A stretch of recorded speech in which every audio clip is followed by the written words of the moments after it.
अस्सलाम वालेकुम students, welcome to city high school 5th class. Previous lecture में हमने मैथ्स का चैप्टर नंबर 2 स्टार्ट किया था, जिसमें हमने देखा था कि HCF by prime factorization method आप किस तरह से फाइंड आउट कर सकते हैं। मैंने आपको कुछ क्वेश्चंस करवाए थे, रिमेनिंग क्वेश्चन आपने होपफुली इंशाल्लाह खुद से कर लिए होंगे, कोई में डिफरेंस नहीं था, जस्ट आपने वही प्रोसीजर यूज़ करके सारे क्वेश्चंस को सॉल्व करना था। आज हम स्टार्ट करने जा रहे हैं HCF by division method. As you know that there are two methods to find the HCF। Number one is prime factorization method and second one is division method. Prime factorization method को हम detail में discuss कर चुके हैं, अब हम division method को करने जा रहे हैं। एज यू नो डैट अगर ये डिवीजन मेथड है तो इट मीन्स इसमें आप डिवीजन प्रोसेस को यूज़ करेंगे। माइनर सा डिफरेंस है जो हम सिंपल नंबर्स की डिवीजन करते हैं उसमें, और आप जो HCF फाइंड आउट करने के लिए डिवीजन यूज़ करते हैं इनमें। ये एक लैडर लाइक डिवीजन होती है। किस तरह से करते हैं, हम क्वेश्चन स्टार्ट करते हैं, आपको इंशाल्लाह समझ आ जाएगी कि आपने डिवीजन कैसे करनी है। एक्सरसाइज 2.2 हम स्टार्ट करने जा रहे हैं, जिसमें आपको कहा गया है कि HCF फाइंड आउट करें डिवीजन मेथड के थ्रू। तो डिवीजन मेथड को यूज़ करते हुए जब आप HCF फाइंड आउट करेंगे तो क्या प्रोसीजर होगा, क्वेश्चन सॉल्व करते हैं और फिर हमें इसकी अंडरस्टैंडिंग हो जाएगी। क्वेश्चन नंबर 3 हम करने जा रहे हैं, जिसमें आपको 3 नंबर्स गिवन है 15, 25 एंड 125। एक्सरसाइज नंबर 2.2 का क्वेश्चन नंबर 3 करने जा रहे हैं, जिसमें स्टेटमेंट आपको गिवन है 15, 25 एंड 125। हाँ जी, अब अगर आप इसको डिवाइड करना चाहते हैं स्टूडेंट्स, क्वेश्चन इज डैट कि जब आप नंबर्स को डिवाइड करते हैं तो हमेशा आपके पास 2 नंबर्स होते हैं, उनमें से एक नंबर डिवाइजर बनता है, दूसरा नंबर आप डिविडेंड लेते हैं। तो यहाँ पे तो आपके पास 3 नंबर्स हैं, तो आप ये कैसे गैस करेंगे, आप कौन सा कॉन्सेप्ट यूज़ करेंगे कि आपको आइडिया हो जाए कि इसमें से आपने किसको डिवाइजर लेना है, किसको डिविडेंड लेना है। एक्चुअली तो आपने स्टूडेंट्स तीनों का HCF फाइंड आउट करना है, तो डिवीजन आपको तीनों की ही करनी पड़ेगी। लेकिन हम क्या करते हैं, हम कोई से 2 नंबर्स को पिक कर लेते हैं, पहले उसको डिवाइड करते हैं, उसके बाद जो उसका रिजल्ट आता है उसको हम थर्ड वन के साथ लेकर कंसीडर करके तो फिर डिवीजन कंप्लीट करते हैं और HCF फाइंड आउट करते हैं। तो यहाँ पे हम 15 और 25 ये 2 नंबर्स पिक कर रहे हैं। देखिए 15, 25 और 125, इनमें 15 सबसे स्मॉलर है, उससे ग्रेटर फिर 25 है, फिर उससे बड़ा 125 है, तो हम स्मॉलर नंबर उससे ग्रेटर नंबर को पिक कर रहे हैं। आप इसी तरह से क्वेश्चन सॉल्व कर सकते हैं, इससे कोई फ़र्क नहीं पड़ता कि आप 15 और 25 के बजाय 15 और 125 पहले पिक कर लें या 25 और 125 पिक कर लें। कोई भी नंबर 2 नंबर आप पहले पिक कर लें, उनकी डिवीजन कर लें, HCF पे कोई फ़र्क नहीं पड़ेगा। HCF का वही आंसर रहेगा जो आप सॉल्व करते हुए एक सिलेक्शन करते हुए आपने फाइंड आउट किया। तो यहाँ पे 15 और 25 को मैं पिक करने जा रही हूँ। एज यू नो डैट 25 हमारे पास ग्रेटर है और 15 हमारे पास स्मॉलर है, तो 15 डिवाइजर बनेगा डिवीजन में और 25 डिविडेंड बनेगा। 15 को हम 1 से ही सॉल्व करेंगे क्योंकि 15 2s आर 30 हो जाएगा। 1 से नियरेस्ट स्मॉलेस्ट नंबर बनता है, डैट इज़ 15। इसको माइनस कर दें तो 10 हमारे पास रिमाइंडर बनेगा। नाउ स्टूडेंट्स, यहाँ पे जो पॉइंट आपने माइंड में रखना है वो ये कि अगर हम सिंपल डिवीजन कर रहे होते तो हम क्या करते, यहीं से हम नेक्स्ट कंटिन्यू करते डिवीजन। मीन्स टू से अगर यहाँ पे नंबर रिमाइंडर ऐसा कोई नंबर आ गया है जो डिवाइजर से बड़ा है तो आप इसको फिर सॉल्व करेंगे इसी मेथड से। अगर नंबर डिवाइजर से छोटा आ गया है तो आप क्या करते हैं, पॉइंट कंसिडर कर लेते हैं क्वोशेंट में और यहाँ पे 0 ले लेते हैं और फिर उसके बाद प्रोसेस डिवीजन प्रोसेस कंटिन्यू करते हैं। लेकिन जब आप HCF फाइंड आउट करें बाय डिवीजन मेथड से तो आप क्या करते हैं, अगर रिमाइंडर कोई ऐसा नंबर आ गया है कि अब डिवाइजर इस नंबर को डिवाइड नहीं कर सकता, जैसे यहाँ पे रिमाइंडर 10 आ गया है और 15 10 को डिवाइड नहीं कर सकता, 10 इज स्मॉलर देन 15, तो हम क्या करते हैं, हम जो डिवाइजर है उसको डिविडेंड ले लेते हैं और इससे नेक्स्ट डिवीजन कंटिन्यू करते हैं। तो ये जो 15 था हमारा रिसेंट डिवाइजर 15 था ना, इस 15 को हमने यहाँ पर नेक्स्ट डिवीजन में एज डिविडेंड कंसीडर कर लेना है और जो हमारा 10 रिमाइंडर था वो अब क्या बन गया, वो हमारे पास डिवाइजर बन गया। तो अब हम इसको डिवाइड कर सकते हैं क्योंकि 10 हमारे पास 15 से स्मॉलर है, तो 10 1s आर 10 करेंगे। अब हमारे पास रिमाइंडर 5 आएगा। अगेन वही पर हमारे पास सिनेरियो क्रिएट हो गया स्टूडेंट्स के यहाँ पर 5 इज स्मॉलर देन 10। हम 10 को दोबारा से इसके ऊपर डिवीजन स्टार्ट नहीं कर सकते, नहीं कंटिन्यू कर सकते, तो हम क्या करेंगे, हम अब इस 10 को नेक्स्ट डिवीजन प्रोसेस में एज डिविडेंड कंसीडर करेंगे और जो हमारा रिमाइंडर 5 आया है वो डिवाइजर बन जाएगा। तो ये हो जाएगा 5 2s are 10। Now division process is completed. Why? Because we get remainder as 0। हमारे पास रिमाइंडर 0 आ गया है, सो यहाँ पर डिवीजन प्रोसेस कंप्लीट हो गया। आप उस वक्त तक डिवीजन प्रोसेस कंटिन्यू करते हैं। इसी तरह से लैडर टाइप आपका ये डिवीजन प्रोसेस बनता है, यही इसका प्रोसीजर है, आपने इसी को फॉलो करना है। जब तक रिमाइंडर 0 नहीं आ जाता आप डिवीजन कंटिन्यू करते रहेंगे। एट द एंड रिमाइंडर 0 आना चाहिए। अगर रिमाइंडर 0 नहीं आ रहा इट मीन्स आपने कहीं मिस्टेक की है और आपको सारा क्वेश्चन दोबारा से करना पड़ेगा।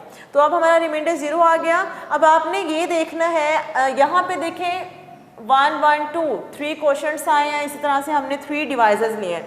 हम कैसे डिसाइड करेंगे कि हमारा इस डिवीजन का फाइनल आंसर क्या आया है? तो स्टूडेंट्स, जो आपका बिल्कुल लास्ट डिवाइजर होता है जिससे आपने डिवाइड किया और रिमाइंडर 0 आया, वो आपके पास यहाँ पे HCF बनता है, यानी कि आप इसको पिक करते हैं। अब यहाँ पे हमने किसको पिक करना है? 5 को पिक करना है, क्योंकि 5 से हमने लास्ट टाइम डिवीजन की तो रिमाइंडर 0 आ गया। क्यों हम इसको पिक करें? क्योंकि हमारे पास जो स्टेटमेंट थी उसमें अभी एक नंबर रहता है जिसको हमने सॉल्व नहीं किया। तो अब हम 5 और 125 इन दोनों नंबर्स को लेंगे, इन दोनों की डिवीजन करेंगे इसी प्रोसीजर के थ्रू, और फिर हम देखेंगे कि हमारा फाइनल HCF क्या आता है। तो 125 as greater than 5, so we take 125 as dividend and 5 as divisor। तो ये हो जाएगा 5 2s are 10, remainder is 25, 5 5s are 25, now remainder is 0, so we can say that the 5 is the last divisor that make the division process ends by leaving remainder 0। 5 वो हमारे पास last divisor आया है जिसने division process को complete कर दिया और उसके बाद हमारे पास रिमाइंडर क्या आ गया? 0 आ गया। So the HCF of 15 25 and 125, जो लास्ट नंबर जिससे आपका HCF 0 आ गया, रिमाइंडर 0 आ गया, वो हमारे पास क्या आया है? 5 आया है। तो आप यहाँ पे मेंशन कर दें HCF is 5। Hence question is completed. आपने देखा डिवीजन मेथड से क्वेश्चन कैसे करते हैं स्टूडेंट्स। हम कोई भी रैंडमली नंबर्स पिक करके, कोई से 2 पिक करके स्टार्ट करते हैं डिवीजन, और जब तक रिमाइंडर 0 नहीं आता तब तक आप डिवीजन को कंटिन्यू करते हैं। इसके बाद आपको हम नेक्स्ट क्वेश्चन करते हैं, क्वेश्चन नंबर 8। क्वेश्चन नंबर 8 की स्टेटमेंट को अगर आप फोकस करें, आपकी टेक्स्ट बुक में जो नंबर्स गिवन हैं वो हैं 28 70 and 294 and we have to find the HCF of these 3 numbers। आपने इन तीनों का HCF फाइंड आउट करना है। एज यूजुअल हम 28 और 70 को पहले कंसीडर करेंगे। इसमें 70 क्योंकि 28 से बड़ा है तो 70 बन जाएगा डिविडेंड और 28 बन जाएगा डिवाइजर। 28 2s are 56 हो जाएगा, 28 3s are 1 समथिंग 100 समथिंग हो जाएगा स्टूडेंट्स। तो इसका मतलब है कि हम 3 से कंटिन्यू नहीं कर सकते, हम इसको 2s are कर सकते हैं 56। इसको अगर आप माइनस करें तो माइनस करके आपके पास आंसर आ जाएगा 14। हाँ जी, अब यहाँ पर 14 इज़ लेसर देन 28, तो इसका मतलब है हम 28 से नेक्स्ट डिवीजन प्रोसेस कंटिन्यू नहीं कर सकते। तो फिर हम क्या करेंगे? हम इस 28 को एज डिविडेंड कंसिडर करेंगे और जो रिमाइंडर 14 था वो हमारे पास क्या बन जाएगा? डिवाइजर बन जाएगा। नाउ 14 2s are 28, हमारे पास रिमाइंडर 0 आ गया। इट मीन्स यहाँ से हमने कौन सा नंबर पिक करना है? लास्ट नंबर के साथ डिवीजन स्टार्ट करने के लिए जिस नंबर ने इस डिवीजन प्रोसेस को कंप्लीट किया और रिमाइंडर 0 आया, डैट इज 14। 14 को कंसीडर करेंगे हम 294 के साथ डिवीजन करने के लिए, तो 14 2s are 28 हो जाएगा।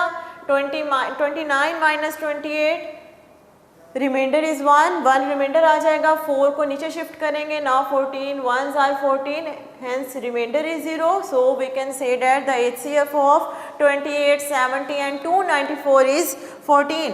ऐसा क्यों है? 14 हमारे पास HCF क्यों बना? क्योंकि हमने देखना होता है वो लास्ट डिवाइजर कौन सा है जिसने डिवीजन प्रोसेस को कंप्लीट किया और उसका रिमाइंडर 0 आया। तो ये हमारे पास 14 था, डेट्स वाई 14 हमारे पास HCF का आंसर बन जाएगा। इसके बाद हम करते हैं क्वेश्चन नंबर 11। क्वेश्चन नंबर 11 की जो आपको स्टेटमेंट गिवन है स्टूडेंट्स, डेट इज 48 112 एंड 272।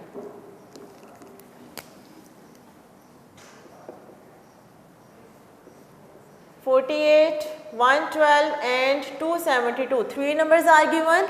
इन तीनों का आपने HCF फाइंड आउट करना है। तो हम क्या करेंगे, हम यहाँ से 48 और 112 को पिक कर रहे हैं। सबसे पहले किसी भी 2 नंबर्स को आप, कोई से भी 2 नंबर्स आप ले सकते हैं स्टूडेंट्स, इसमें कोई कंपल्शन नहीं है कि आप पहले 2 लें और फिर बाद में तीसरे के साथ करें, कोई भी फ़र्क नहीं पड़ता, कोई भी 2 पिक करें और डिवीजन स्टार्ट करें। तो यहाँ पे 112 को मैंने एज ए डिविडेंड ले लिया, यानी फर्स्ट 2 ही पिक किया, और 48 को डिवाइज़र लिया। एज ए नोट डैट 48 को हम 2 से करेंगे तो हमारे पास आंसर आएगा 96। तो 96 is nearest to 112 and smaller. So हमने इसको 2 से ऑपरेट किया। जब इसको आप माइनस करेंगे तो आपके पास आंसर बनेगा 16। हाँ जी, रिमाइंडर आपके पास 16 आ गया। स्टूडेंट्स आपको पता है कि 48 इज़ ग्रेटर देन 16, तो हम 48 को डिवाइजर लेते हुए अपना डिवीजन प्रोसेस कंटिन्यू नहीं कर सकते। फिर हम क्या करते होते हैं, हम डिवाइजर को डिविडेंड बना लेते हैं और जो यहाँ पे हमारे पास रिमाइंडर आया है वो डिवाइजर बन जाएगा। नाउ 16 3s आर 48 हो जाएगा। So division process is complete. यहाँ पे कंप्लीट हो गया। हमारे पास क्या आंसर आया, जिसने रिमाइंडर को 0 किया 16, हमारे पास वो लास्ट डिवाइजर आया जिसने रिमाइंडर को 0 किया। तो अब 16 को कंसीडर करेंगे और 272 को पिक करेंगे, जो हमारे पास लास्ट नंबर आ गया है गिवन नंबर्स में। 272 को डिविडेंड ले लेंगे, 16 को डिवाइजर लेंगे। 16 2s आर क्या होगा, 16 2s आर 32 होगा। तो 16 1 से 16 करना पड़ेगा, इसको माइनस कर लें तो आंसर बनता है 11। हमारे पास अभी डिविडेंड में एक नंबर मौजूद है, एक डिजिट मौजूद है 2, इसको नीचे शिफ्ट करेंगे। अब आप अगर 16 को 7 से करें तो आंसर आपके पास क्या बनेगा, 16 7s आर बन जाएगा 112। Now remainder is 0। तो आपने देखना है वो लास्ट नंबर कौन सा नंबर था, यानी जिसको आपने डिवाइजर लिया और रिमाइंडर 0 आया, डेट इज 16। सो हम यहाँ पे क्या कहेंगे, 16 is the HCF of 48 112 and 272। ये हमारे पास HCF आ गया 16। होपफुली 5th क्लास आपको HCF by division method clear हो गया होगा। कोई मुश्किल काम नहीं है, सिंपल डिवीजन है। आपने रिमेनिंग क्वेश्चन इन्हीं लाइंस को फॉलो करते हुए खुद से कंप्लीट कर लेने हैं, इंशाल्लाह हो जाएंगे। नेक्स्ट लेक्चर में हम LCM स्टार्ट करेंगे। तब तक के लिए अल्लाह हाफिज़ फ्रॉम सिटी हाई स्कूल।